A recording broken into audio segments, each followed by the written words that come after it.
Chris, just moments ago. In fact, you might be able to hear it right now, but an LAPD airship, a helicopter, is flying above us. They were observing a moment of silence right now. And if you want to get an idea of how one life can impact so many, let me ask you to look behind, because look at all of the people here who love this young man. You can see his co-workers are here, his classmates from the academy are here, as well as his family. And what you will notice is that there are a lot of Dodger jerseys and ball caps here, because this young man loved this city, and that is why he chose to serve for this city. The first thing I want to do is go ahead and roll some video right now and give you a look at 24-year-old Juan Diaz. His friends and family are honoring him right now during an impromptu vigil. And behind the badge is a young man who is a son, a brother, and a friend who's clearly loved by many. Earlier, his co-workers and other first responders paid their respects during a procession from the scene of the shooting to the coroner's office. Plenty gathered to salute this young man who gave his life to the city.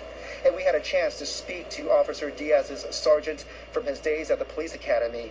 And this is what he told us about Juan Diaz. This was actually put together by his classmates from the police academy. They were hired in April 2017, so they just had 2 years on the job. And when everyone started getting news of who passed away last night, the text messages started going out, and all his classmates reached out and put this vigil together on short notice. Just a young man, Juan, always asking a lot of questions. Just happy, fun going. Grew up in a gang-infested neighborhood and still never joined a gang, always did the right thing. And unfortunately, we're in this situation right now.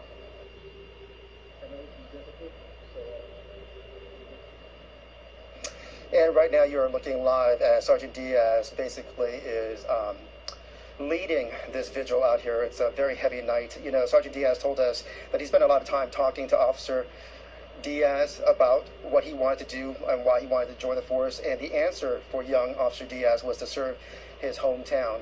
We also touched on the gang influence in Lincoln Heights, where Officer Diaz grew up. And he never joined the gangs or followed the crowd.